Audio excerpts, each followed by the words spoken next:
Hey, we're back for another episode. We're going to be working with the afternoon crew this time, I guess. No time to stream later in the evening, so we are doing it much earlier in the day than normal. So, chance that nobody will be in here, that's totally fine. We're going to get some work done anyway.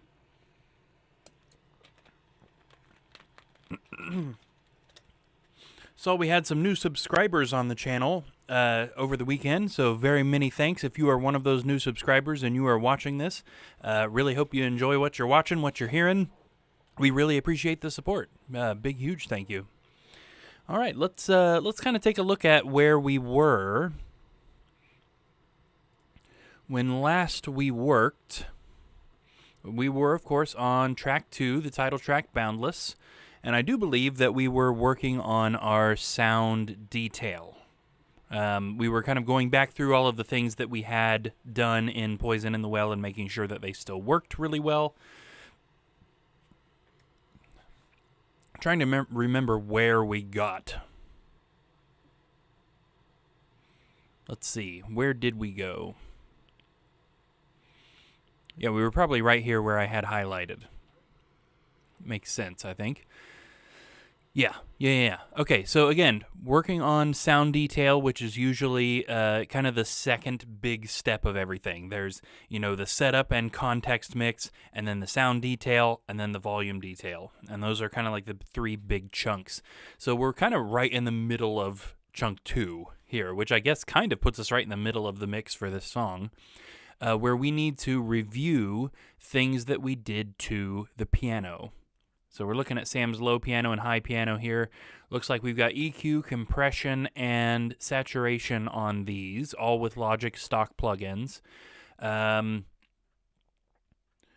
this cut right here at 400 is something, I can't remember if this is what was already on this piano or if this is something that we did in Poison in the Well. That's something we're going to have to check out for sure. We're also going to want to check out what exactly is he playing on this low piano. Both choruses and the ending, and then also he ends up doing the kind of the riff where the guitar's going da ba ba da da da. Those low notes he's hitting. Looks like he's playing that with both hands, just kind of like in the same fashion we are. So we are probably going to want to make sure that this low piano does not take up the same space as the bass or the bass drum. So let's go ahead and stick in our cut at 70. Let's go 3 right there. And that's close enough to where the bass drum lives at 60 and where the bass guitar lives at 80 that it'll kind of help this not fight those things. We don't need to make that cut on the high piano, but we probably can high pass, probably up to 120 at least. I can't imagine he's doing anything in those lower frequencies on the right hand. Something I should probably explain in case you're watching this episode but haven't watched the others, or if you may not remember that I've said this already. Usually, Sam records everything all at once. When he's playing a piano track, he'll play both hands. And then the reason they're separated here is because I separate them. We do record piano with MIDI, but he is still really actually playing it. So this is not a programmed piano part. This is MIDI, but it's actually been played. Then I go through and take what he does with his left hand and what he does with his right hand, separate them onto different tracks so that we can affect them differently. Kind of helps us get the low stuff sitting where it should. So we have a low piano, a high piano. We also have low organ, high organ, and metal organ.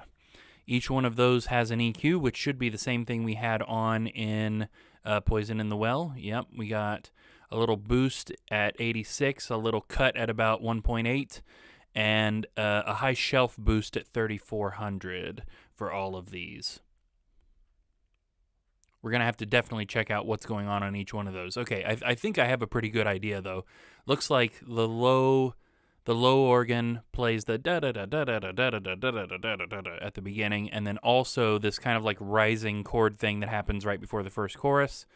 The high organ just plays that riff. The metal organ is what he's doing during the verses. Okay. I'm pretty sure those all sound okay already, but let's take a listen and kind of see if we still think so. Now, obviously, we can't correctly judge how this stuff sounds when it's in solo. We want to maintain the context, but let's just kind of take a listen and see.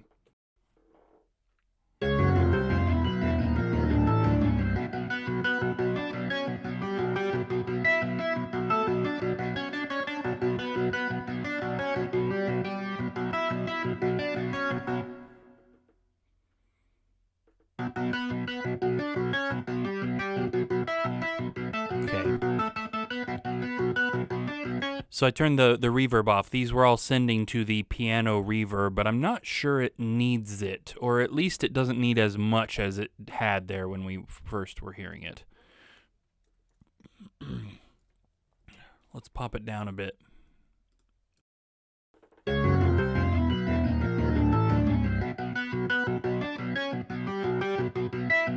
we go. It's got a little bit, but it's not too much.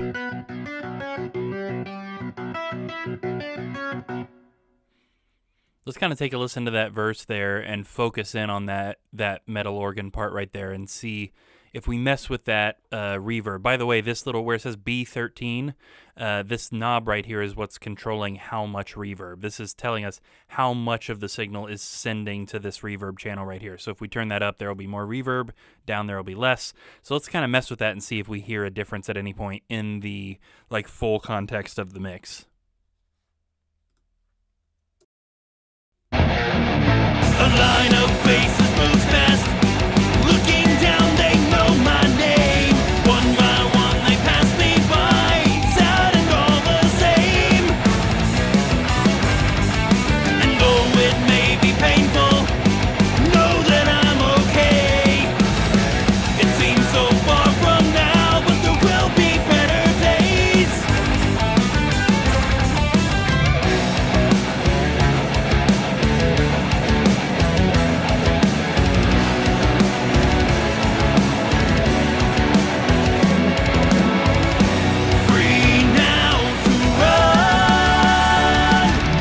So definitely some interesting stuff there. The metal organ in the verse is not super loud, which I think is okay. It's meant to kind of help beef the guitars rather than, be really, really loud. What we do want to hear, though, is that organ part that's in the break, which is there okay at the beginning and then kind of gets a little bit buried by strings. Hey, we've got a viewer. Hello, whoever you are. Hello, hello. Much earlier than normal today, but getting some work done anyway. Let's take a listen to that break again. Free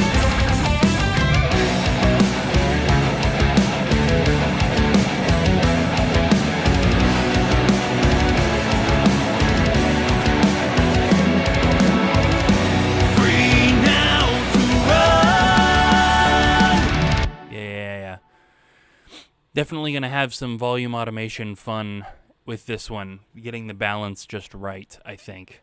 There's definitely some stuff I'm hearing that's going to need balanced a little better than it currently is. But as long as we're only talking about the sound detail, I think we're okay as we are. The sound is okay. It's just that things need to be balanced a little different.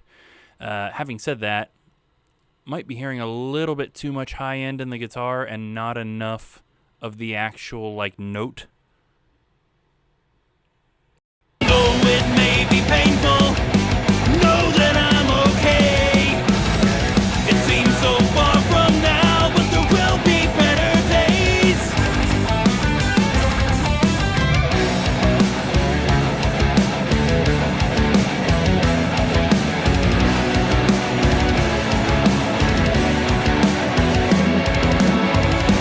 Free now to run.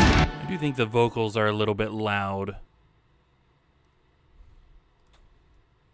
We got a lot of stuff on the vocals we haven't turned on yet that may change all of this. But again, we're maintaining the context mix at the moment. We're not making final mix decisions yet really at the moment. We're trying to make sure we maintain context so that any changes we make to sounds are with the idea that it's fitting into the mix, right?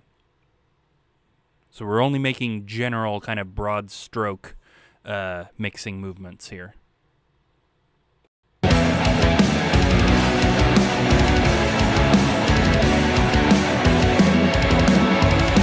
Free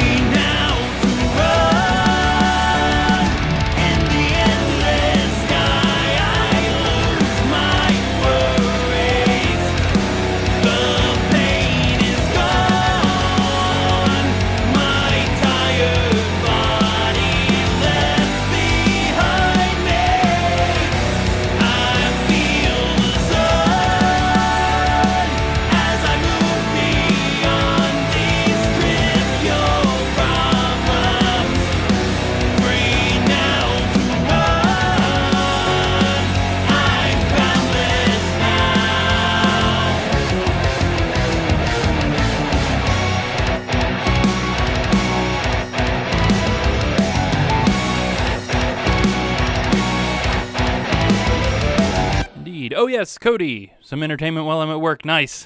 Yes. Yes, you can't beat that. Kind of same here. I had kind of my first chunk of students canceled today. So my first 3, actually, but my third one takes an hour. So I figured we might as well get some work done while I got a couple hours open. Okay, so yes, making a little bit different decisions now than we did on Friday as far as the balance for the context mix. I'm just not quite hearing enough rhythm guitars. Now, keep in mind, too, we haven't done the mid-range bandpass yet, and that's where a lot of this is going to slot together a lot better. But knowing that we're keeping a lot of the movements from Poison in the Well, it still should slot together okay. So just a lot of these things we want to see if we can take steps to correct, and if not, file it away. We want to make sure that that gets fixed before we get there. So we're focusing again on how things sound right now, not necessarily the volumes beyond kind of broad stroke context. Okay, as far as the sound of the pianos, though, I think I'm good with all of that. We do need... Let me think here. We've got several spots where pianos are playing at the same time here. Yeah, particularly the high and low pianos are playing at the same time throughout a lot of this. So let's go ahead and multi-press. We want to look at the chorus because that's kind of the main part where the pianos are both playing at the same time. Let's go ahead and solo them as well.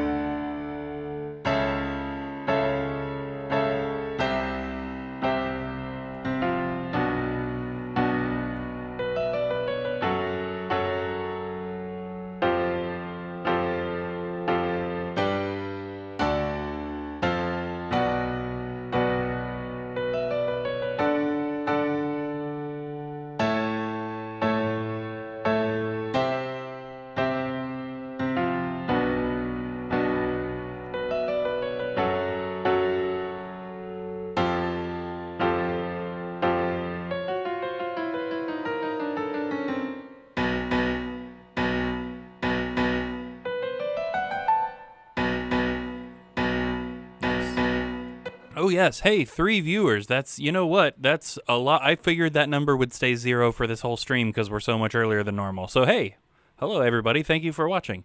Yes, Dad's in here, too. I imagine, yeah, this is just an odd time. I thought I was going to have time later today, more around like the normal time we have been streaming. I forgot about a couple of new students that signed up, so can't do it there. Luckily, my first couple of students canceled today, so we're going to do it now.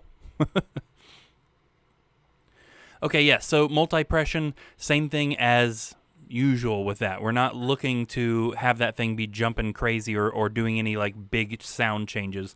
We're kind of putting it there as a safety net, right, for each one of those. So when on normal hits, we want to see it jump just a little tiny bit, and on harder hits, maybe it'll compress a little harder. Same thing with this. We're going to go ahead and put a normal compressor on this as well. This is a safety net. So when people are asking, why are you using so much compression everywhere? A lot of these you're multi-pressing and then compressing. And the answer is usually because most of these are just safety nets. They're not there to change the sound, or else we arguably would be getting way too much compression. In this case, we're just looking to try and kind of smooth things out and round them out and make sure there's nothing that's jumping out at us. Most of the time, a lot of this stuff should hardly be activating. So let's kind of take a look here. Now we've compressed really hard here so that we can set the attack.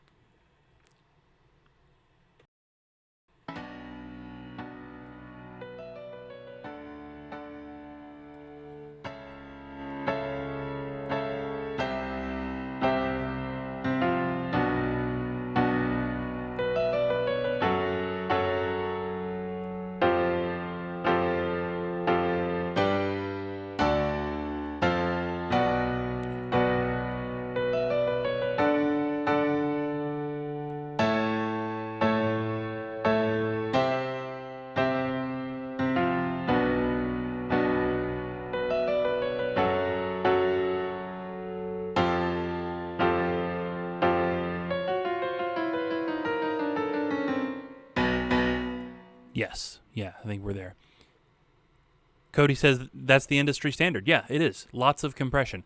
And we got to think about that too. Now, I mentioned this, I think, at some point in the last episode. A lot of modern mixing is just trying to get your song to sound normal because you've limited it so hard, right? The loudness wars is a real thing. Everybody wants their song to be really loud, which is hilarious nowadays because most of the streaming services set everything to a certain amount of LUFS. No matter how loud you've mixed it, it will reset it so that everything on the platform is pretty equal volume. So the loudness wars don't have a lot of point anymore. But when you're gaining everything up with the limiter really hard, things start to sound weird because that limiter is really hard compressing anything that hits the ceiling.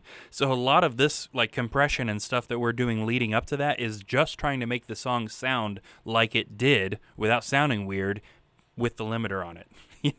So really weird.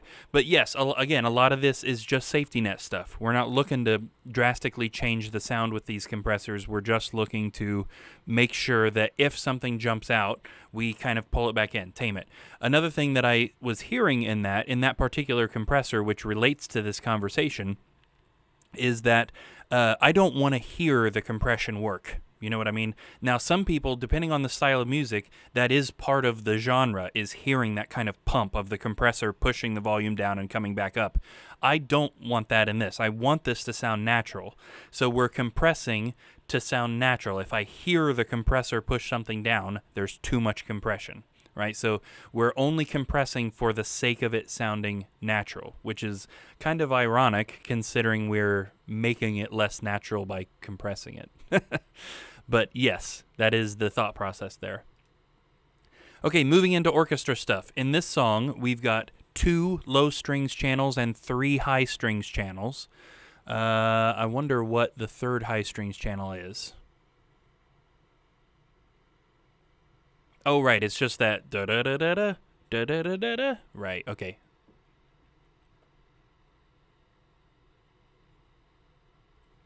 So let's take a look at what we're already doing, because again, we've pulled in the stuff from Poison in the Well. On the low strings channels, we are getting cutting at 60 for the bass drum, cutting at 80 for the bass guitar, and boosting at 120. So again, we're kind of telling the low strings to slot into that 120. They take up a lot more than that, but that's really where we're looking to hear the low end of that. Whatever Sam is playing on this, we want it to kind of focus in at 120. I'm good with all that. In the high strings, we've just got a little cut here that we made at 1200. That was probably something we did in Poison in the Well for the mid-range bandpass. I think I am also going to high pass, again up to 120. He shouldn't, with the right hand anyway, he shouldn't be doing anything lower than that. Probably could have done that in Poison in the Well too, but if it didn't need it, it didn't need it.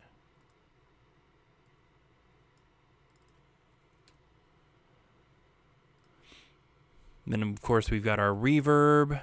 We are compressing each one of those. And then on our orchestra master, that's where we're doing a lot of the work. So first off, we have that mid-only cut of 4 decibels at 400. So we're kind of working to push the strings out to the left and right channels so that they're not in the middle. We had a gain plug-in on this for Poison in the Well, but we don't need that for this. We're already hitting -7 without it, so we don't need that. Then we had some more compression. Right, okay. This we may not need.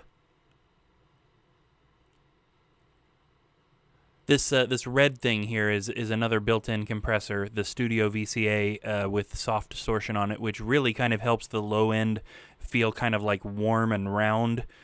Which is something that I felt like we needed in Poison in the Well, but we may not need here.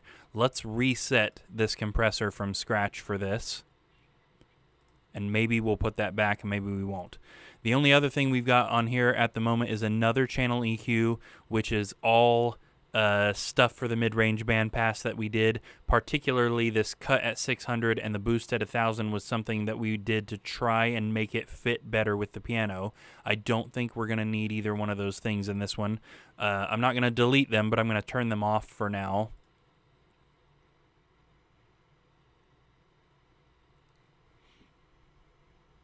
Let's take a listen to what some of the strings are actually doing in this song.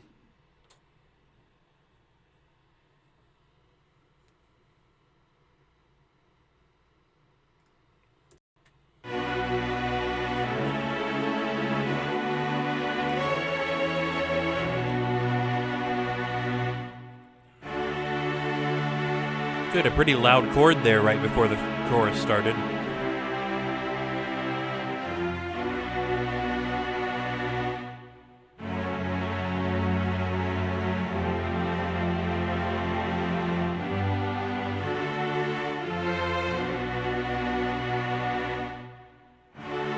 All right, so he's stopping for the little riff there that happens in the chorus. That's it's not off time, but it's weird, you know. Okay, yeah, so definitely some compression. I think based on what we're doing here, there should be some multi-pressing going on in this too. So let's go ahead and stick a multipressor on and do a little bit of work in that same area. We're doing the same thing as always with this. We are wanting to see each one of these 4 channels bounce just a hair, unless we're hitting something particularly hard. Then we can see it move a little more.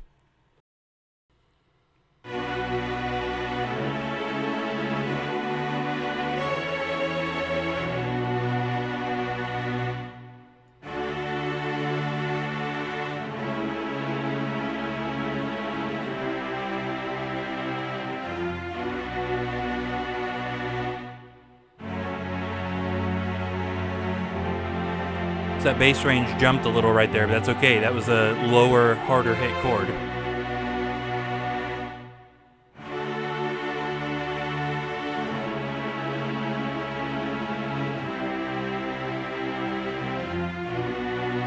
And then let's reset our regular compressor. I'm going to do this in dual mono.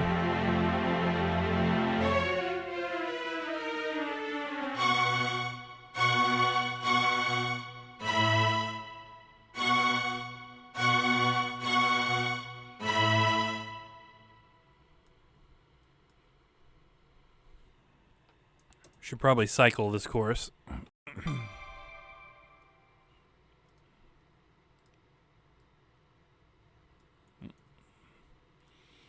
Where are we at?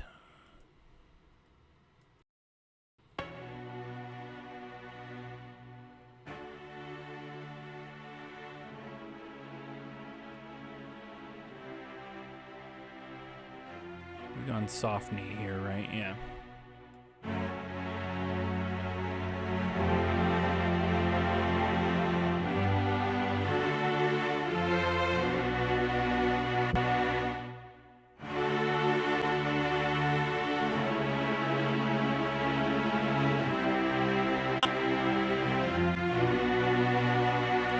Okay. Some level matching there at the end too. I think we're good to go with that. We're definitely going to want to review this little low mid cut right here. Was again one of those mid-range bandpass things we did in the last song. So all of that mid-range stuff, the bandpass stuff, we're going to want to check to make sure it's still what we want for this one. Other than that, I think we're pretty good on sound.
Okay, on our synth, again, we only have one channel of synth in this song, and we've already got an EQ on here, low passing, high passing, doing a little bit of a kind of mid-cut right there at 400, and we have an instance of the Soothe plugin right here, which was something we stuck on the same exact sound in Poison in the Well. So anything this was doing in Poison in the Well, it should do here too.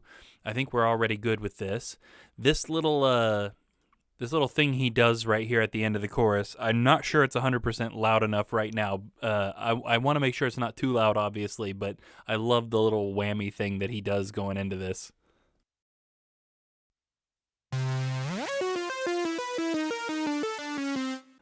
I just like that it goes, such a funny little part. Adds a little bit of attitude to that. Okay, so I think we can jump right over that. I know that sounds good already. We're not worried about like summing a bunch of tracks together on that. Next, we have our leads. We do have 3 lead channels in this one. Very similar to Poison in the Well. We've got a guitar and keyboard dual solo in this one, and then there's another guitar solo at the end of the song. So those are our 3 tracks. Guitar solo 1, keyboard solo, guitar solo 2. And the reason the guitar solos are on 2 different tracks, by the way, is because it was 2 different guitars, so they got affected slightly differently. I've got one of them in here. The main solo part. Now, anybody who's in our Facebook group, Making of Boundless, would have seen a video of this probably. It's a Sterling 7-string Majesty. It's a John Petrucci guitar doing the main part. Don't have that one in here. The later solo would have been this one. It's another Sterling 7-string John Petrucci guitar. This is not a Majesty, though. This is just his regular JP7, I think. Fairly recent purchase. This one, maybe a year or 2 years or something. Took a little while to get used to. I don't know. When I first grabbed it, I was like, I don't know. I ordered it.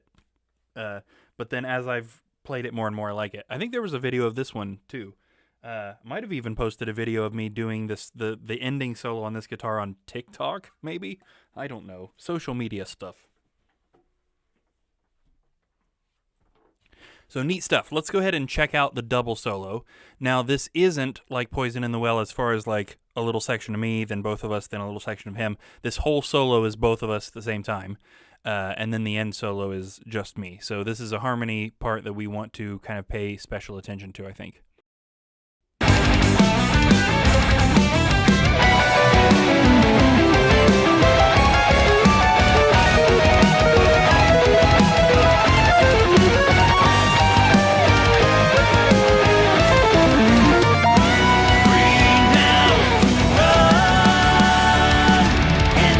Okay, yeah, so I think both of those parts are probably good.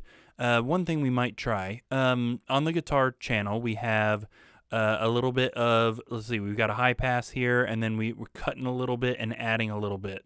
So just a tiny little jump thing at the end of the EQ there. We also have multi-pression, which is only targeting palm mutes in this case. Now, there are a little bit of palm mutes in this, being that most of this solo is sweep picking. So a little bit of palm mute in this. That's all that's working towards, is making sure the bass frequencies don't jump out. And then we've got soothe again. Just kind of trying to make sure there aren't any really annoying mid or high end frequencies in that solo. And then on Sam's keyboard track, we've actually just got this high pass. We've got a high shelf that's cutting a lot of high end here, and then a little bump right at 1200 just for a little bit of extra clarity. We may try soothe on this channel too. Let me listen to a little bit of that again.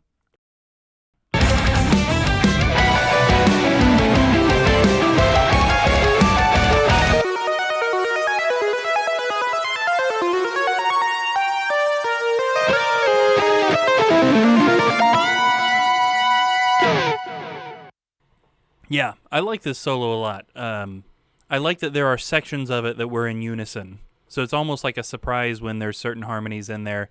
And the 2 sounds kind of become one for a little bit. Let's try soothe. There are some high parts in this that I would worry might get a little bit grating on the ear.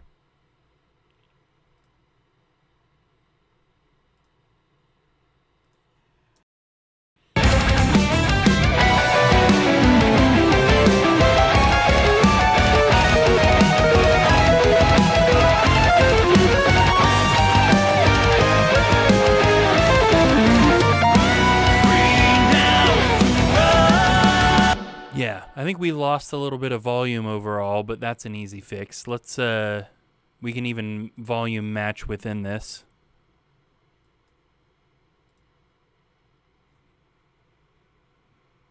Nerves check. Make sure that soloed my mic. Okay. Let's loop some solo.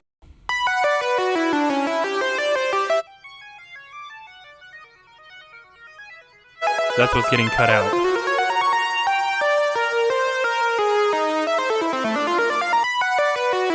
Okay, maybe we're not losing any volume. I thought it sounded like we were. I could have sworn after we put that soothe on that the keyboard seemed quieter in the overall mix, but if we bypass that plugin on and off, it sounds the same to me. Let's bypass it with the actual Logic bypass. Okay.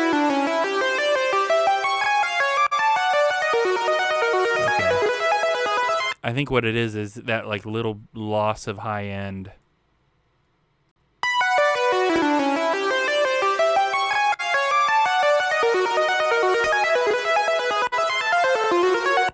Okay, I think we got it.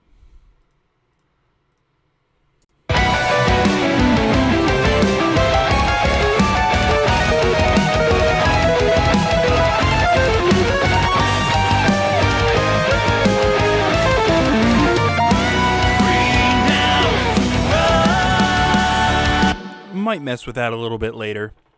I like it. I feel like it sits in there, but it is a little harder to tell that that's a synth now. It almost just sounds like two guitars, which maybe isn't the end of the world. Not really what we were going for, though. We'll think on that a little bit more. Let's listen to the solo at the end. So Guitar 2 has the same settings as Guitar 1. Not the same amp settings, although they are very similar. But as far as what we're doing to it, it's the same. The EQ there. We got multi-pression, just targeting anytime I palm mute in the solo, and the soothe, making sure that there's not anything in the mid-range or the kind of high mids that would hurt the ear.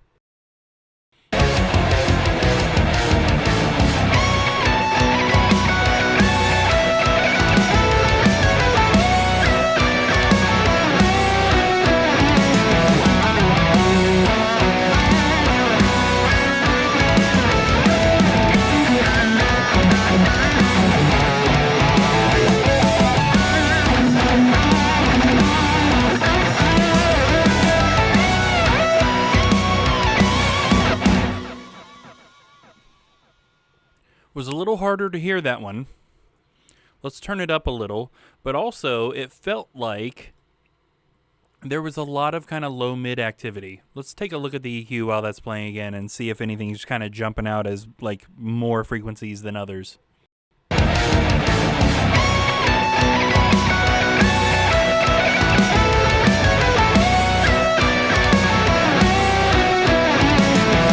All that stuff down there at the end. Look at all that down there in the like the 1 or 200 range. That's a lot of like low end junk we don't really want in there. Let's not with that one. Let's target 200. And let's drop some of that low end information out of there. That way we can push that solo a little higher without it taking up so much space.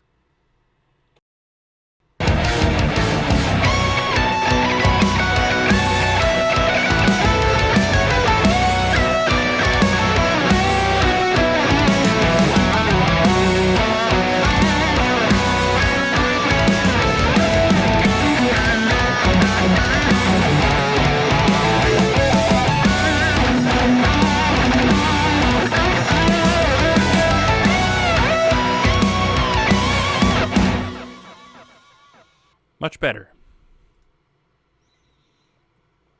All right, taking a look at the lead channel itself. Now, in certain songs, this may not need everything that's on here. All of this stuff, the multipressor and the compressor, are mostly just for if there's multiple tracks playing, right? So because there's a dual solo in this one, we are putting that on here. So multipression here will make sure that there's no particular spikes in any of those frequency ranges between the two me and the keyboards. I almost said the two keyboards. Between the solo, the guitar solo, and the keyboard solo that are causing big spikes in volume.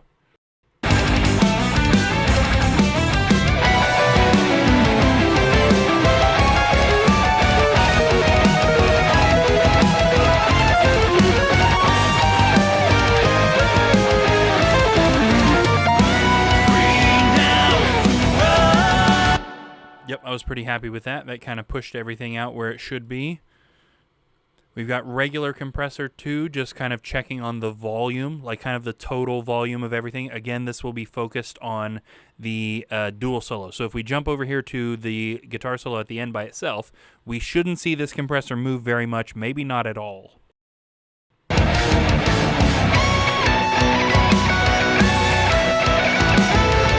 So it is set a little high. So let's pull that down so that it's basically not moving much during this.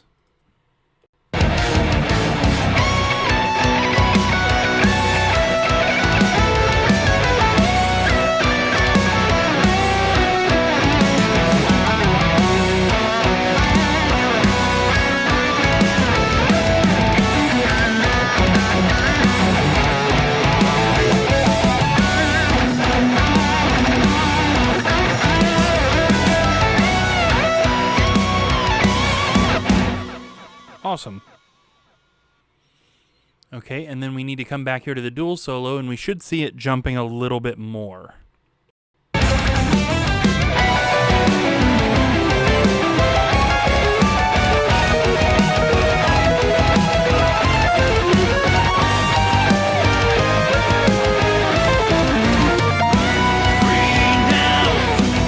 Okay, and then we want a level match, of course.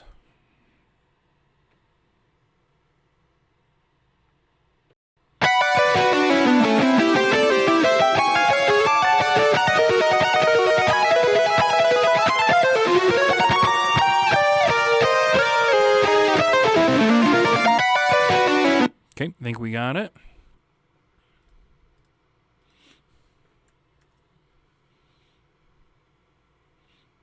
Wow, yeah, honestly, I want to take just a second again to thank everybody that's watching. I genuinely, this is so much earlier than usual and on a Monday, I really figured that watcher, the viewers number would be 0 this whole time. So, thank you guys, seriously, thank you guys for tuning in. Okay, last thing on the Leads Master is another channel EQ. This is clearly mid-range bandpass stuff that we did for Poison in the Well that we'll want to check. Little boost at 1200, little cut at just above 2000. Love the sound when you mix synth and guitars. Yes, Cody, definitely agreed. That is one of the reasons we do that so often. Sam and I have gotten into the habit for basically a decade now of trying to do that a few times on every album, the dual solos. So neat.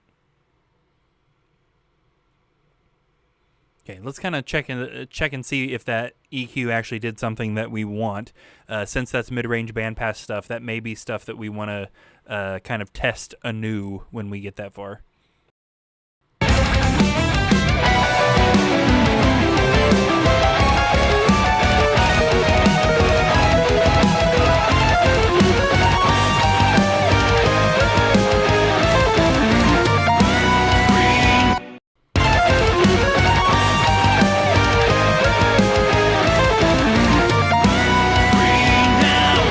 Yeah, I like the 1200 boost, the 1 decibel there at 1200. I'm not sure the cut at 2K was doing us any favors, so I turned that off.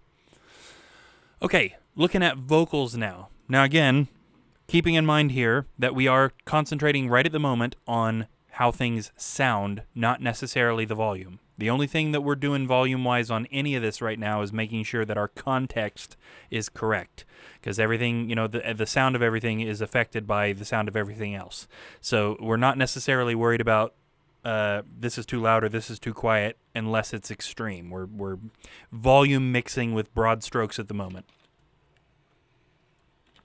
There will absolutely be things you will hear that seem too loud or too quiet. Not there yet. Okay, so as far as lead vocals in this song, all the lead vocals in this one are me. So we do have 2 tracks, the main track and the double. The double is just there for the Wendy's effect, as we've decided. There, it is not necessarily meant to sound like 2 people singing just so much as it's meant to kind of beef up the main vocal. We do have our same effects from Poison in the Well on there, which I am happy with at the moment. We don't need to change. Yeah, we've got our virtual mix rack doing compression EQ, saturation. We've got another EQ just making sure that we are high passed. Never been super satisfied with the way virtual mix rack high passes, so I just do it. I turn any high pass information here off and then do it on the actual EQ. Having said that, there is actually one on right there we can turn off.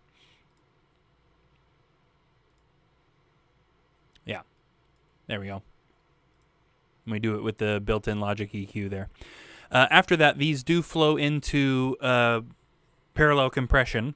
So both of these two tracks output over into this auxiliary, which is just a clean version of those two things. They send copies into these two buses, which are two different kinds of compression and saturation. And then the sum of the uncompressed and these two compressed ones go over here into the lead vocal master, where we kind of do our final vocal chain stuff. That's what we need to turn on at the moment. The first thing is a de-esser. This particular one is from Black Salt Audio here. We just want to kind of take a look and see if it is grabbing all of those, the hard consonants or S sounds, anything like that that could jump out of the mix and be kind of like stabby in the eardrum. These will light up orange when this is compressing them, so we can see kind of what it's doing. Free now to run in the endless sky. I lose my worries. The pain is gone. My tired body left behind me. Yeah. Now, this one is weird, I'll admit this. This is a newer plugin that I haven't played around with as much as some of the other ones. It's lighting up some weird stuff orange, if I'm being honest. Stuff that I wouldn't expect it to be de-essing. Real fast, let's do a shootout with what I was using before I got these Black Salt Audio things.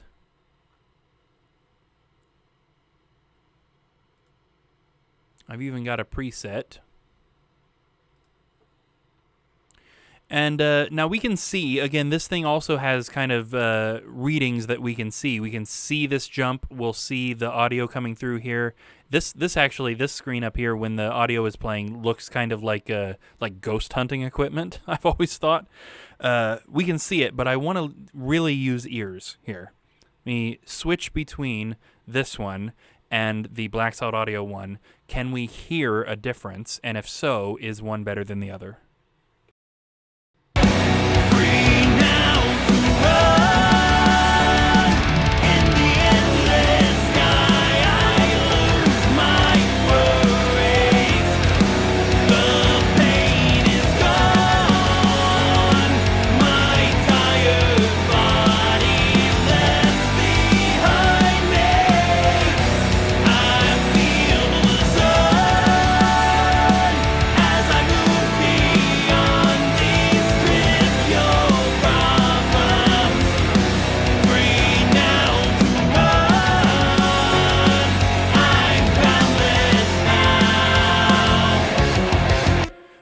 Now, I would give anybody that difference is so small that it almost doesn't matter.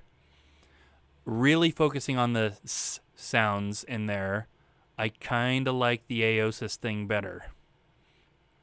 There were a couple of times while the Black Salt Audio one was on that I heard some s sounds a little too loud.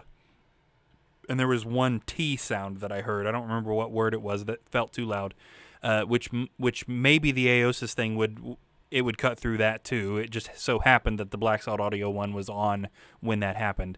And I want to point out here too that I'm certainly not like a professional plug-in reviewer or anything. Lots of people who have a lot more accolades than I do hanging on their walls have used that Black Salt Audio de-esser on, award-winning songs. So if there's anything about it that's not great, it's probably something I've done wrong. But I do want this song to sound as good as I can possibly make it, and I kind of prefer the Aosis one. So let's switch to that.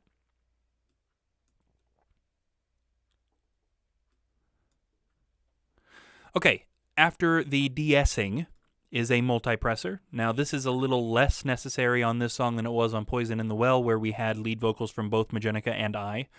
This one, it's only me. The only reason we're going to leave this is because we do have those two vocals in there, the single and the double. So we just want to make sure, again, same thing that I always do with the multipressor, or almost always do. We just want to see these ranges bounce a little bit, not too much, unless there's something particularly loud. So we're using this as a safety net, not something that is actively changing the way the signal sounds. A line of faces moves fast, looking down. Helps if you turn it on.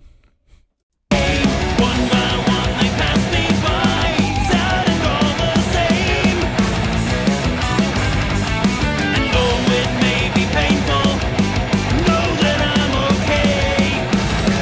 It seems so far from now, but there will be better days.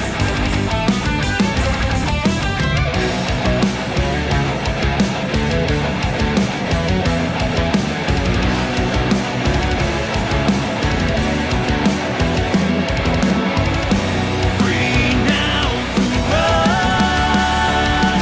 in the endless sky. I lose my worries.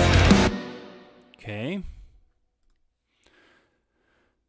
After that, we're going to hit a channel EQ. Now, we don't have regular compression on this because there are no points where there are a bunch of vocals singing together on this. We just have the single and the double, which have already been compressed further back the chain.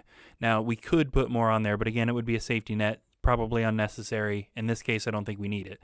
Now, in other songs where Majennica and I will both have a lead vocal and a double, meaning 4 tracks singing at the same time, we definitely will want a compressor on there.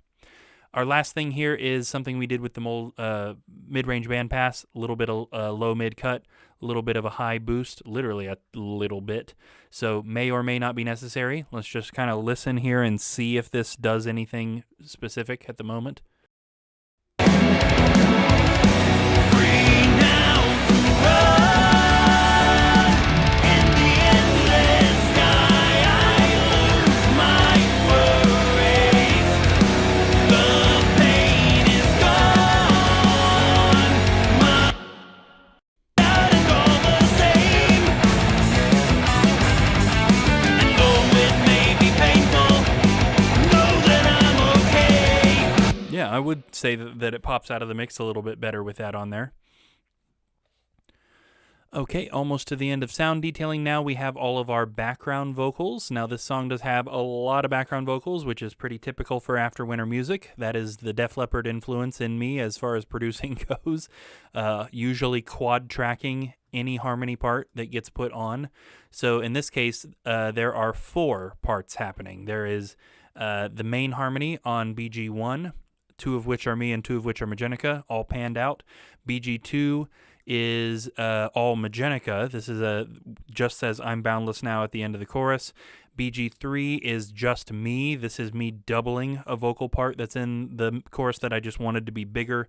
And then there are part number 4 is James, which is only doubled instead of quadrupled, again going left and right, and he is there for the Wendy's effect, just beefing up some other stuff.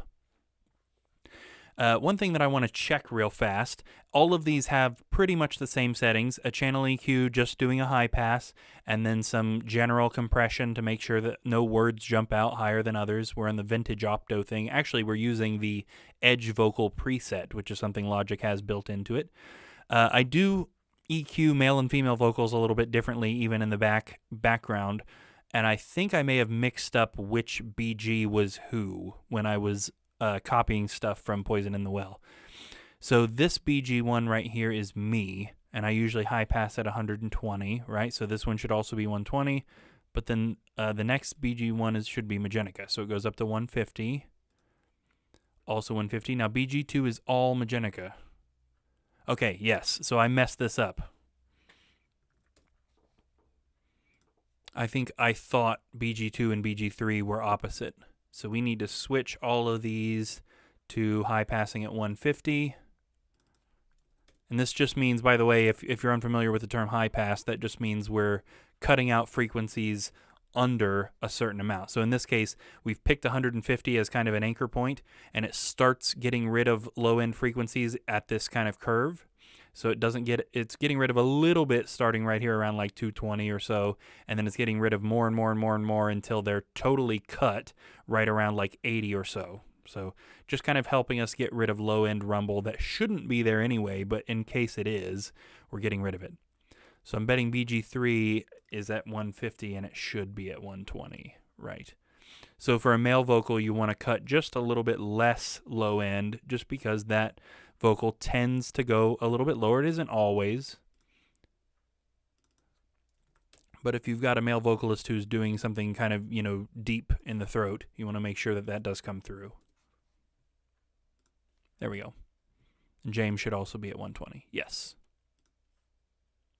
Okay, so that should do it for the individual channels. We do have quite a bit of stuff going on the actual master for this. Again, we've got de-essing, which I want to swap out, just like we did on the lead vocal for the eosis, or aosis, however you pronounce that. We may even go back at some point down the road to Poison in the Well and swap that out there too.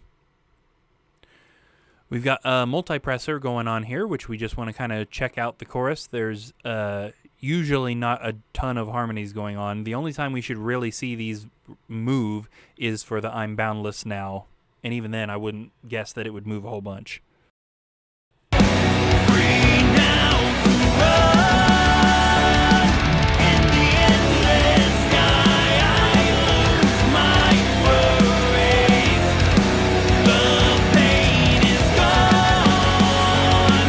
My tired body left behind me.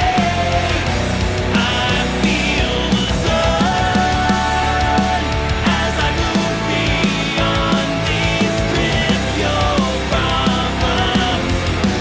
Free now to run. I'm boundless now. Yeah, still activating just a little bit more than I want it to. I'm boundless now. Now, we probably could compress here. I'm almost surprised I didn't for Poison in the Well. Yeah, I think I want to. Yeah, and we should have it in dual mono again, because this signal is mostly stereo. These are vocals, so we want them to... Oh, I know what I did. I did compress on Poison in the Well, and I ended up deleting them later. That's why they are not here. So we may do the same thing with this. The vocals started, like later on in the process, the vocals started to feel a little over-compressed, and when I muted the compressor, it just fixed it, so we took them out. So again, safety net here. Not looking to see this jump a whole bunch, but we are going to start by compressing rather hard so that we can set our attack. A lot of people have kind of a, like, oh, background vocals should be fast attack or slow attack. A lot of people have that sort of thing, and they just kind of set it that way. I kind of prefer to check it. So I like over compress really hard so that you can hear a little clearer what is not being compressed, because that is what attack is. We're setting a millisecond value of like we're not going to compress for 9.5 milliseconds after that signal hits where it should. So we're letting the transient through the initial hit, and then we're using the compressor to get more tone out of the back. So we're, just mostly increasing tone. But if we over-compress, we can a lot more clearly hear what is not being compressed with the attack knob. Free now to run in the endless sky. I lose my worries. The pain is gone. My tired body left behind me. I feel the sun. I think we might want to turn Majennica up. Beyond these trivial problems. So that main high harmony there is me and Majennica both singing, but it's a little me heavy, I feel like. I want to mix our two voices a little better. Free now to run in the endless sky. I lose my worries. The pain is gone. My tired body. Now that part's only me and it's supposed to be. behind me. I feel the sun as I move beyond these trivial problems. Free now to run. I'm boundless now. Yeah, and then at the end there we get everybody. So James singing the melody, me and Majennica singing kind of what was the high harmony but has now become a middle harmony, and then Majenica's vocals doing like that, the part that moves upward.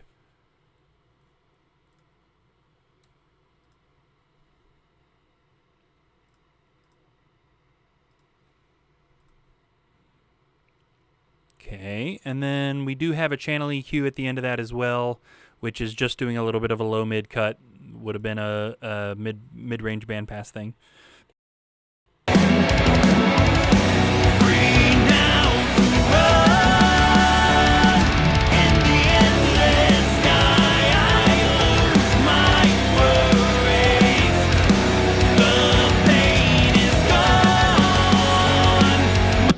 I feel like they disappeared a little bit. I did not level match the compression.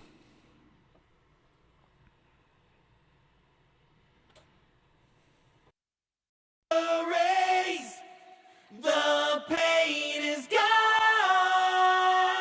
My tired body left behind me. I feel the sun as I move beyond these trivial problems. Free now to run. I'm boundless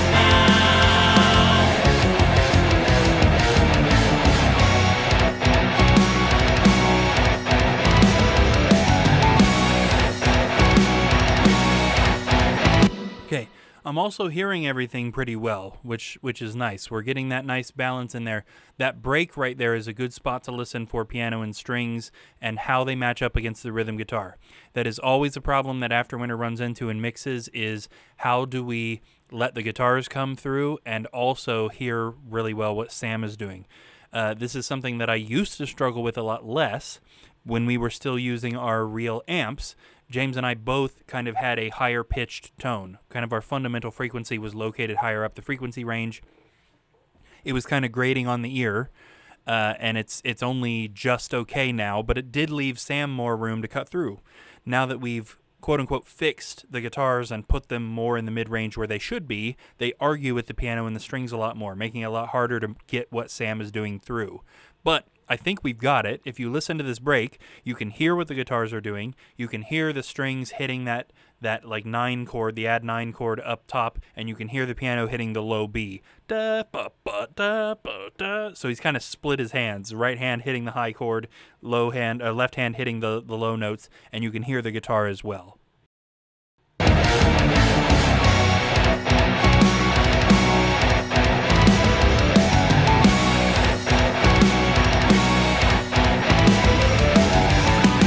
Yeah, hopefully that's coming through for you guys too, but here it feels pretty balanced. I like it.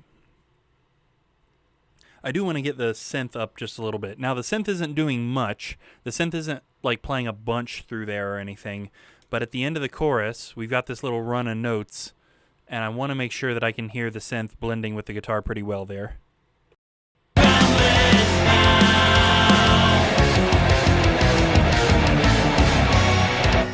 It's still a little quiet, but I heard it better there. There's something else playing that too. Is it strings? I mean, the guitars are playing it. Yeah, it looks like strings. Oh, maybe the piano is also.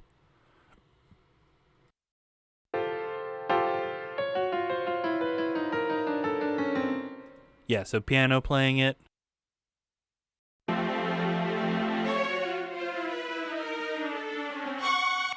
Strings play it. He kind of misses a note there. I hadn't noticed that before. I do want, as far as like Sam's parts playing that run, I do want the synth to be the focus of that. So when we go back through with volume automation, we may turn the piano and the strings down a little bit. That way the synth can kind of jump through a little better. Okay, so where we're at now is the mid-range bandpass. So in case you missed this part when we were doing Poison in the Well, this has been one of the biggest game-changing mixing things that I have learned in the last several years, which is that, to put it kind of quickly as I can in my rambly way, There's only one frequency range that every speaker everywhere has. Even the tiny little crappy Bluetooth speaker for $5 you can buy at Walmart has this one frequency range, and that is the mid-range. You got to make sure your mid-range sounds good. It's so obvious, and I'm very mad at myself that I had not thought of that earlier than this. But you can put yourself an EQ on your master bus. This is after the limiter, and all this is doing is getting rid of low-end frequencies below 180, but really it sounds more like 200, and then up here getting rid of all of the high-end stuff at around like 4,500. I've got it set to 4,800 here. So we're only hearing the mid-range. I've also turned this down a little bit, which is why it looks like it's cutting here too. It technically is, but in a very kind of broad stroke way. And this allows us to hear what's going on in our mid-range. And we want to check the balance of everything with this. We're actually going to start clear back at the beginning of the song, because we want everything, if everything feels pretty balanced and full quality, then we know that when we listen to it in the mid-range, if something seems too loud or too quiet, it's probably an EQ thing that needs changed, not a volume thing. The volume is already good as is, so any change we make here needs to be EQ, trying to get things to fit together better. Now, a lot of the things that we used in Poison in the Well are still present here, so theoretically this should sound pretty okay, but we're going to check it because not every song is the same. This song is in a totally different key and focuses a lot more on the low B string for both the rhythm guitars and the bass, so where things are muddy might have totally changed for this one. Let's check it out.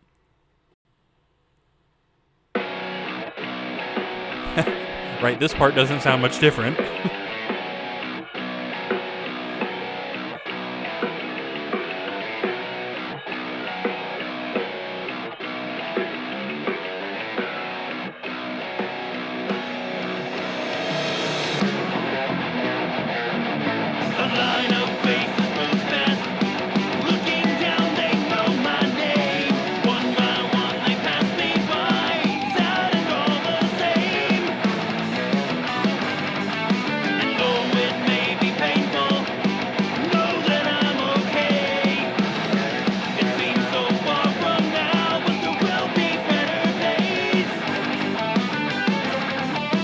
Okay, so a lot of it is okay, but there are two things that are jumping out to me that are way louder than everything else, and that would be the snare drum and the rhythm guitars.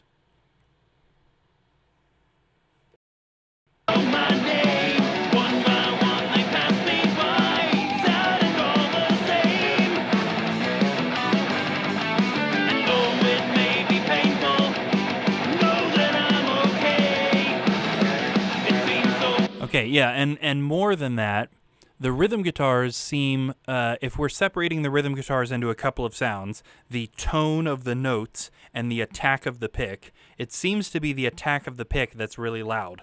So if I'm just focusing on the tone of the notes, I feel like those are in balance okay, but just the sound from the high end of the pick seems loud. The snare, it kind of seems like both. I feel like I'm getting a lot of top end in the snare, but I also feel like we're getting a lot of impact from around the fundamental, right around 200. Let's take a look at our EQs. So opening up the snare. Now we do have a cut at 200 from Poison in the Well. Let's increase that a little bit. And let's also go pretty far up here. Let's go clear up to 4,500. And we'll focus this in a little bit more. And let's make a little cut here too, just a couple of decibels, and see what that does for the snare. We're going to leave this EQ up, and let's go down a little further and take a look at the rhythm guitars as well. Now we've got two channel EQs on the rhythm guitar. All of this is mid-range bandpass stuff. Other than this cut at 6,000, that's outside of the mid-range bandpass, but that's something I pretty typically do if the guitars are feeling a little bit too stabby, if you will. Our 70 cut is also technically outside the mid-range bandpass. Okay, so I lied. This is not all mid-range bandpass stuff. This is making room in the guitars for the bass guitar and the bass drum. This 280 cut is mid-range bandpass. That we want to leave. And then our other EQ is that little high-end boost we did at the end of Poison in the Well. If we turn that off, does that fix it? So far from now, but there will be better days.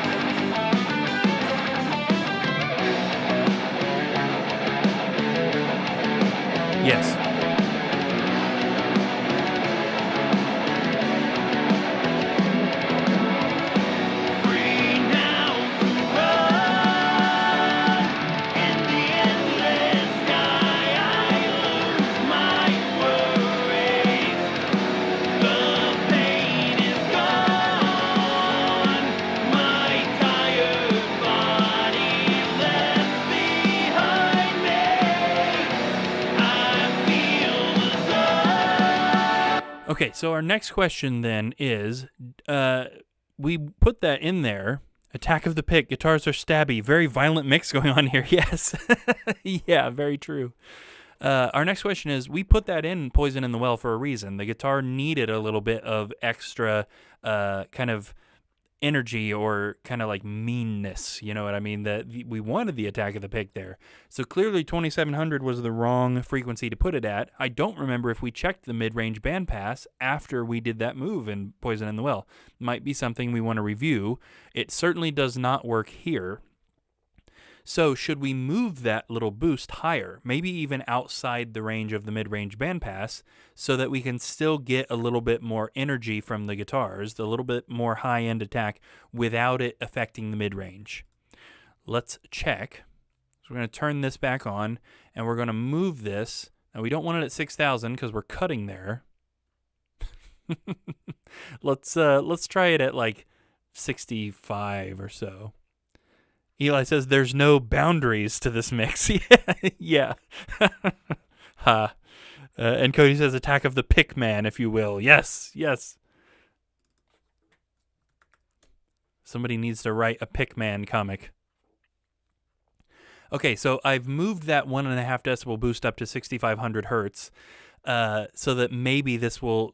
Now, this is outside the mid-range bandpass, so it shouldn't sound any different with that. But we want to turn the mid-range bandpass off for just a second and just see, do the guitars sound better, worse, totally stupid?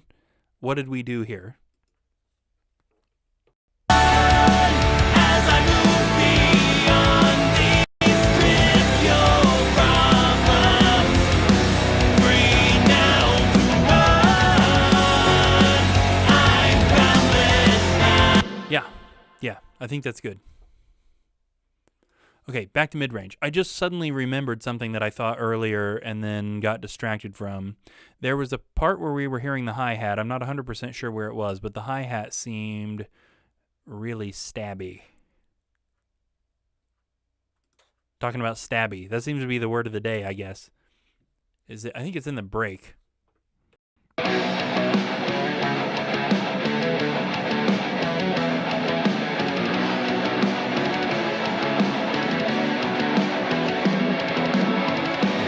Okay, that's definitely where I heard it, although we can also rule out that it's in the mid-range because it sounded fine just there.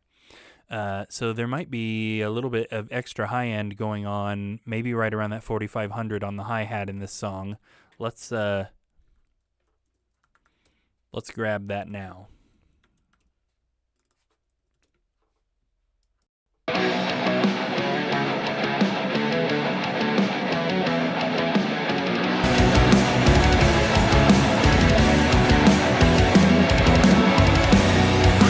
Now that ought to come through even a phone speaker. Did you hear how loud the hi-hat suddenly was when I turned the bandpass off?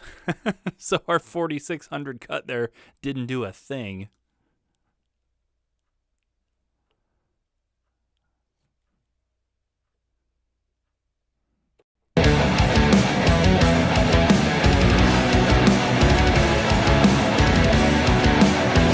It's even pretty loud when I mute the hi-hat mic. So that's just how heavy our hi-hat cymbals are. Those things cut through no matter what you do to them.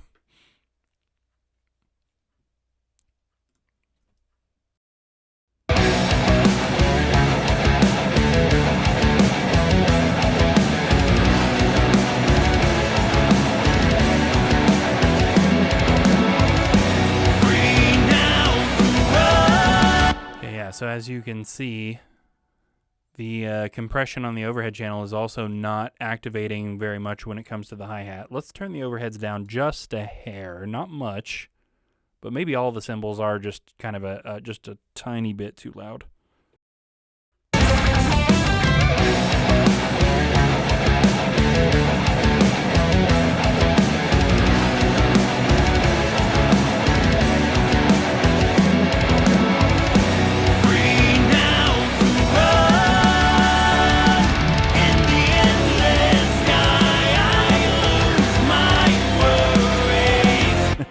Hi-hat in this song sponsored by Zildjian K Heavy Hats. That's, yeah. I think these are Zildjian.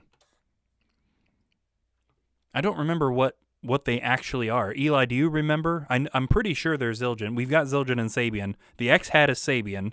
The hi-hat is Zildjian, but I don't remember what it is. But I know that they're heavy. They are thick. Same with the ride cymbal is the same. It's from the same set.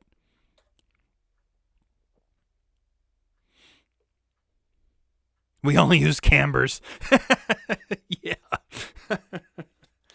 There was a time that was true. Not in Afterwinter, but the studio, the black studio drum set that we had. Cody probably remembers that, and Dad probably will too. The black studio drum set that we had before we had Darren's like silver sparkly one. The cymbals were all camber cymbals. ZBTs. Yeah, that sounds familiar. I think you're right. I look at those things almost every day. My brain just doesn't actually read them anymore. Okay, let's turn our mid-range bandpass back on and just kind of keep moving. We'll forget about the hi-hat thing for a second. We've turned the cymbals down just a little bit. That's something that the mid-range bandpass isn't going to help us fix.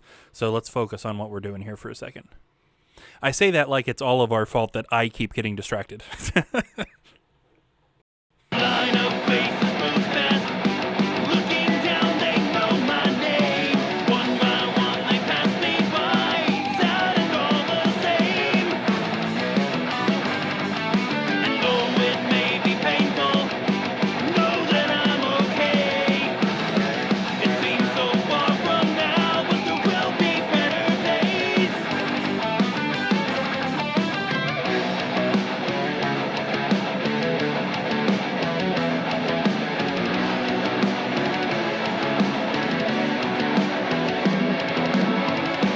Free now to run in the endless sky. I lose my worries. The pain is gone. My tired body left behind me. I feel the sun as I move beyond these trivial problems. Free now to run. I'm boundless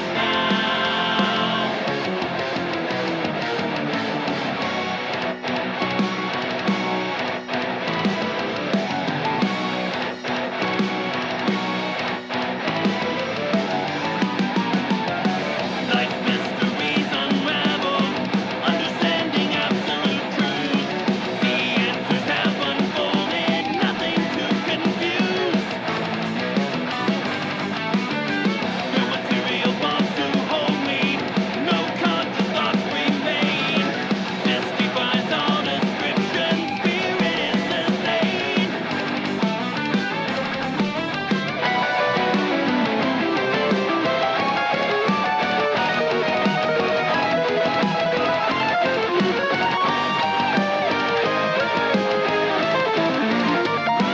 Free now to run. Okay, couple things just there. First off, I thought right before the second verse, there's that snare fill that we kind of tamed, I think, in the last episode, where the very first hit was causing the snare fills to go above -7. And I thought, that fill is still a little loud, but that's probably a volume automation thing. I didn't apply the EQ to the snare fills track, so fix that. Next off, those solos felt like they were not sitting in the same song as everything else. They were really loud. They were really kind of mid-rangey. I'm going to check that out again.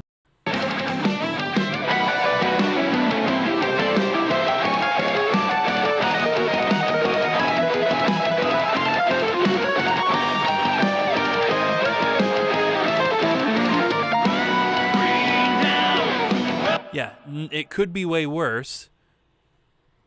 They weren't maybe as loud as I was remembering on that first listen through, but they definitely feel like they're taking up a little bit too much kind of mid or low mid. Let's jump up to 350. That might be too high. And let's give a pretty good cut there. I remember that specific snare hit being a rim shot, probably the only one on the whole album. Yeah. It wouldn't surprise me. I don't know if you were here in that last one, Eli, when we were talking about this, do you remember all the weird stuff about this song? There were two unusual things about the drums on this song that's different from the whole rest of the album. One was that this is the only song you weren't there when we wrote the music for. You had to come in early the next week to record the drums for this. This is the only one on the album you didn't record while we were writing it. And also, we recorded it slower than we're hearing it. In the editing process, I sped the song up by about 5 beats per minute, which is something I've never done before and never had to do since. But it still sounds totally fine, you know what I mean? I was curious if you remember that. Do you remember this one better than the others? Maybe because of that, it just being weird, you know. This. Okay, so we made that big cut right at 350 right there. Let's see if that made these sit better.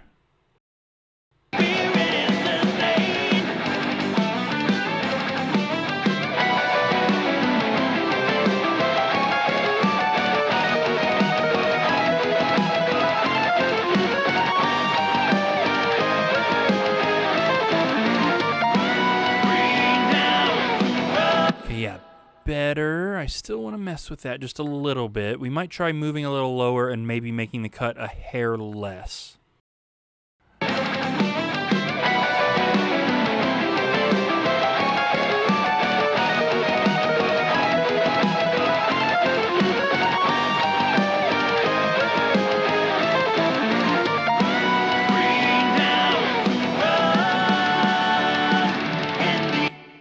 There, I think we got it. Yeah. I do recall the catching up process, but not the tempo. Haha. Yeah. That was a weird thing, and I was really worried about it at the time, because it wasn't until I went to like redo the temp guitars that I was like, oh man, this feels slow. This feels really slow. It feels like it lacks energy. We need to push it a little bit more. And so I was contemplating texting you and saying, man, I'm so sorry, but you're going to have to record that one again. You know, your performance was fine, but like it just feels too slow. And then I thought, I wonder, because of the flex time, because of how I edit drums where it snaps a lot of the kind of the important hits to the grid, if I speed the song up, it pushes the grid a little to match the tempo. Will the drums stay with, you know, what's been snapped to the grid? Will it stay snapped to the grid?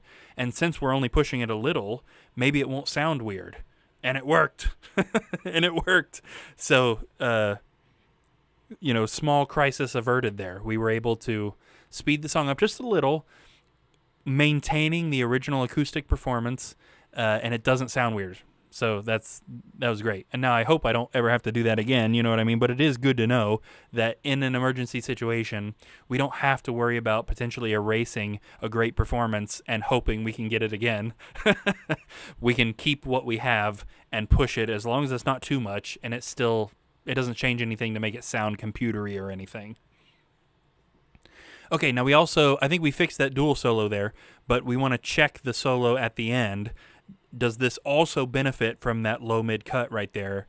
Because we can turn it off if we need to, if it sounds bad on this end solo.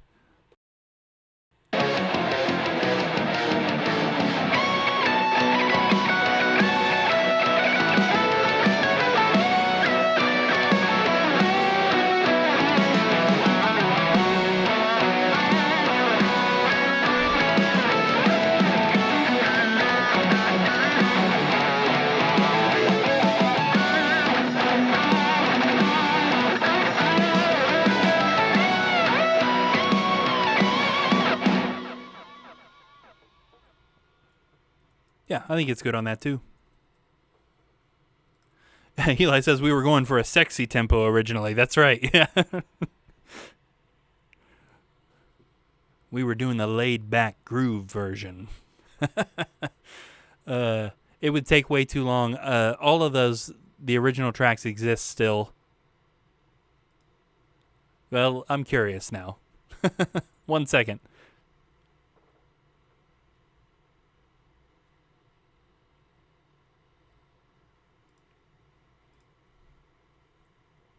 I don't know if my mic is still on during this, but here's the This right here is where all of the original stuff that gets edited, and then I don't want the computer to have to read those edits every time, so I bounce tracks in place and then put them back in the main projects.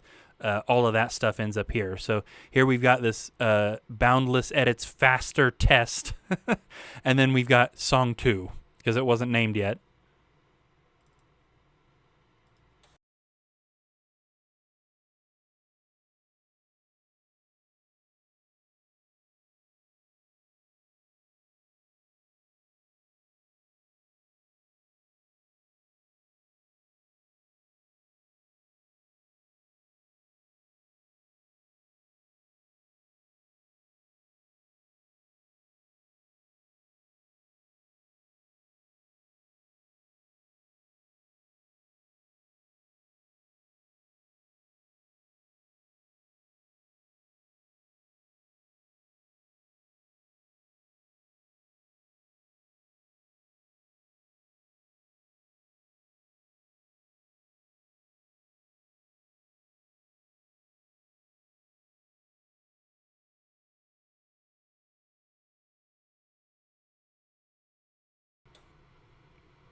Okay. Right? Yes, okay. So my mic should be coming back to you guys now. Okay. This is the edits project with everything, OG, unprocessed, everything, including the original demo guitar. I'm kind of looking at what's in here, because I'm kind of curious to hear this at its original speed.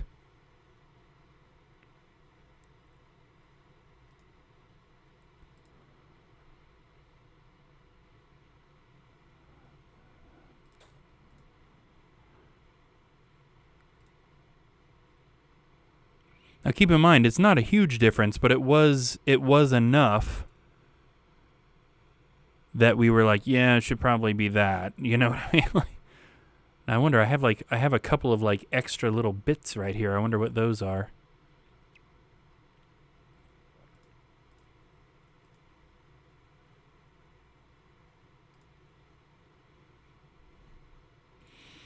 Okay, so if I send all these to the stream, you guys should hear this. So this is original speed process drums with the demo guitar, which would have been recorded during the writing process.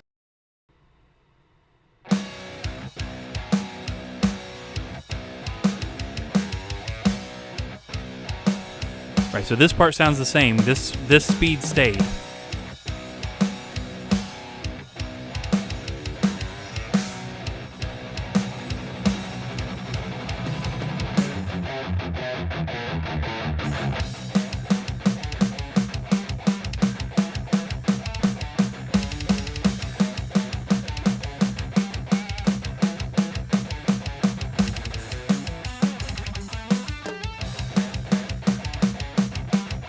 So it's weird, right? It's 5 beats per minute slower than where we're at. Yeah, see, this whole thing here is at 170, whereas the version we've been mixing is at 175. So really weird. It's such a subtle change, but this felt like there was no energy in it.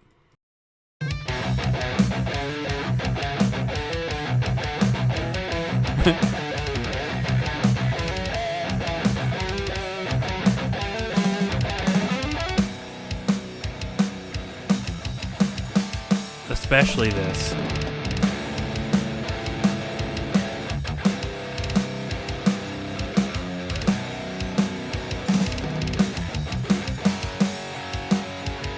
Yeah, just, you know what I mean? It's a subtle change, but it feels kind of like it's dragging. Let me switch back here.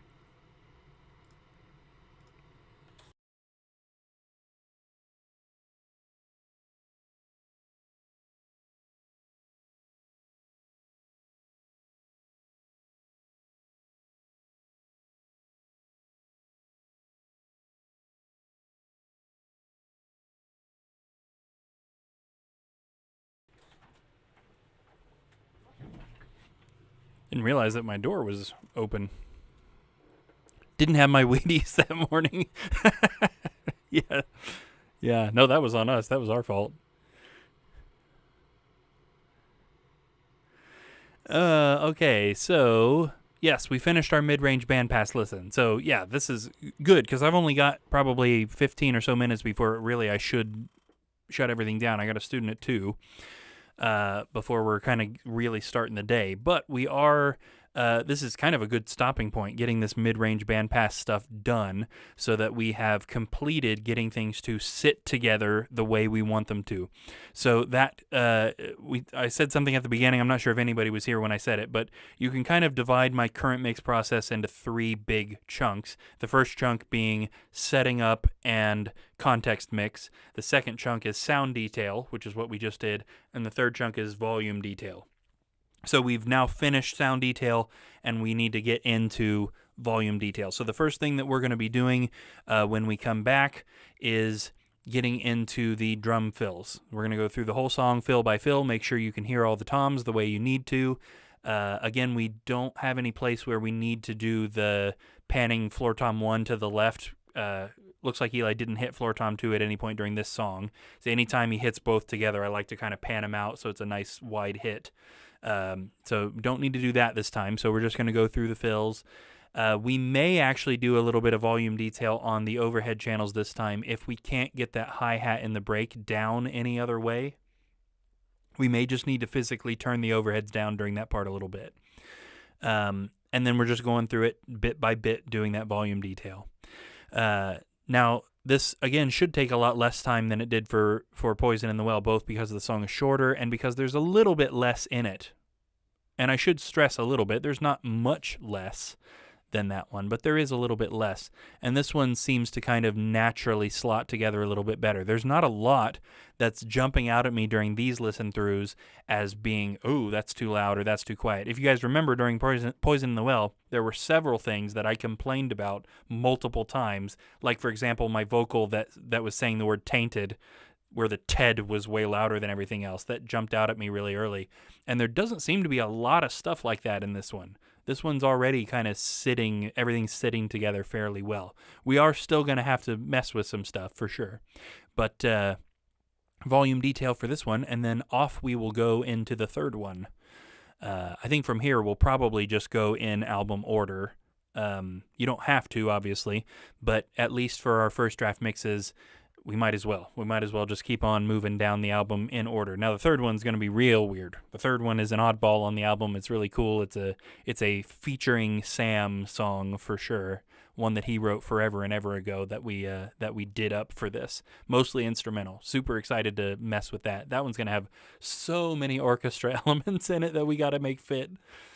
Okay, so let's go ahead and take a listen to this in full quality. So bandpass back off, listening all the way through.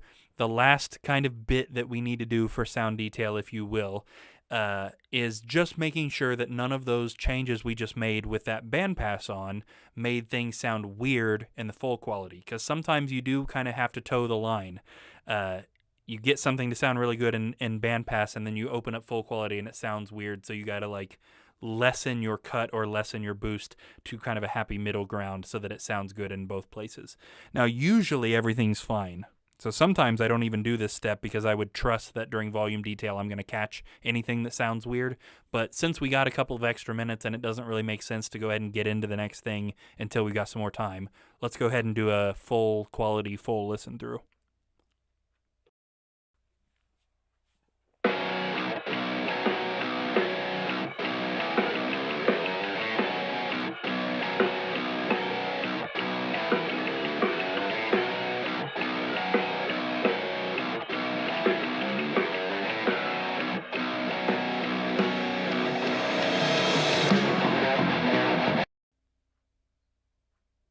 Okay, couple things. First of all, we had a system overload. Second of all, I don't think I turned the multi-band or the mid-band cut off. Sure didn't. Genius. Okay, take 2. It's so hard when that whole beginning minute sounds the same with it off or on.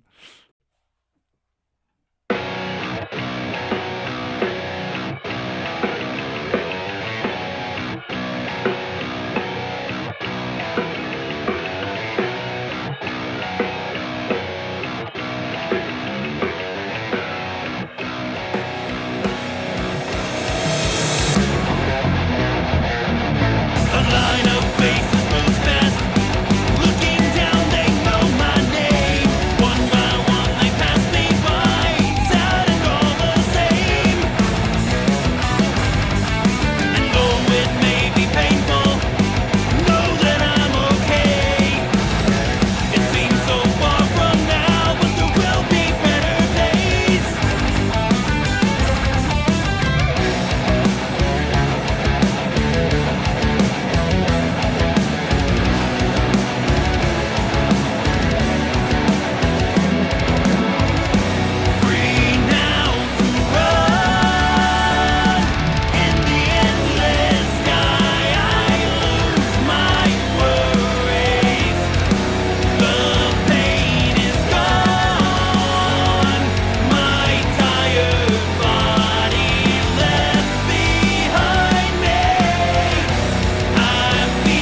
Not too bad, yeah. I adjusted a few things there while we were listening. Turned the vocals up just a half a decibel right near the beginning.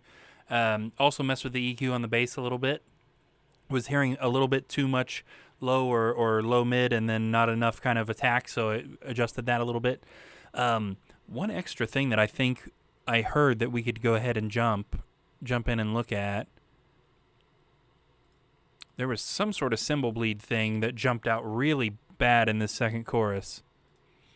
Oh, Eli says that intro sounds so cool on the surround sound. Dude, I bet. I want to check maybe this tom right here. Something in here. There is a cymbal bleed from something that jumps out really, really, really bad. Yeah, it is that right there. Did you guys hear that? That like it just suddenly goes right there with this tom. Okay, what happened there?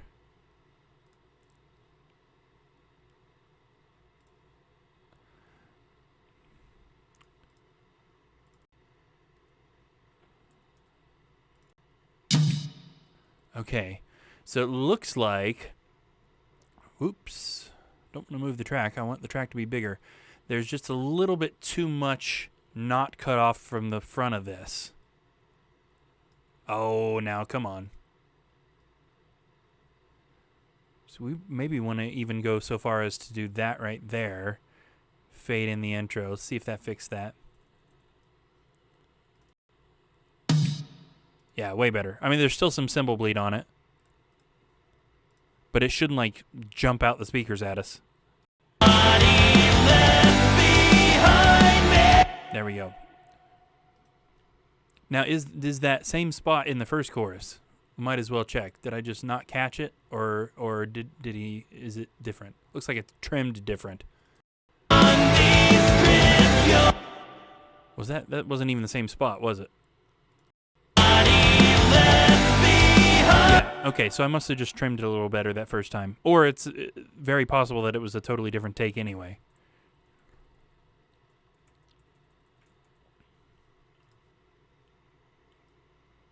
We don't usually copy-paste things. This album, there were a couple of sections we copy-pasted kind of as like a... Because with Paramnesia, you couldn't copy-paste anything anywhere. There was literally nothing that could be exactly copied from one section to the next. So for the whole 2 hours, it's always fresh takes every time you hear everything. So there was a couple of times on this one that we were like, you know what? This time, we can.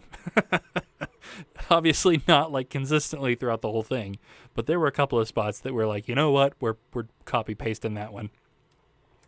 Okay, guys. All right, I think let's go ahead and close it out here. We got a lot of work done today. Again, I've been kind of worried about how much I'll be able to stream this week. My student schedule has filled up, and that is not a complaint at all. Cody says copy-paste is my favorite thing. Yes. My student schedule has really, really filled up recently, which, again, not a complaint. It does just leave a little bit less time to do stuff like this, though, which is a bit unfortunate. So really glad we got some time to do this today, even if it wasn't our normal time. Again, I really, really appreciate all you guys that are in here watching this. I was really worried that doing this so early meant that nobody was going to be watching, which I was still okay with. We still need to get the whole thing done. But so I really appreciate all you guys that are in here checking this out. And again, the interaction is always great. I mentioned at the very beginning too, we did actually gain 3 subscribers on the channel over the weekend, so super, super happy about that. Again, if any of the new subscribers are watching this, whether they're watching it right now or later on, thank you so much. Thank you for the support. Hope you really enjoy what you're watching and hearing. Cody says, have a good day. Good stuff today. Yes, thank you, man. Thank you. Absolutely. We will hope to see you guys at some point tomorrow. Right at the moment, it looks like I will not have time, but we get some student cancellations in the right spot. Maybe we'll do a shorter one or something. Hopefully, we will be back at this tomorrow, and hopefully all you guys will be able to get in here and check it out and hang out. I enjoy all the interaction. All right, guys, thank you so much for watching, whether you're watching right now, whether you were watching earlier, whether you're watching this in the future when this isn't live. I appreciate any second of your time that you spend checking this stuff out, and hope you enjoy what you see, what you hear, all that good stuff. Everybody in the band appreciates it so much. We will catch you guys next time.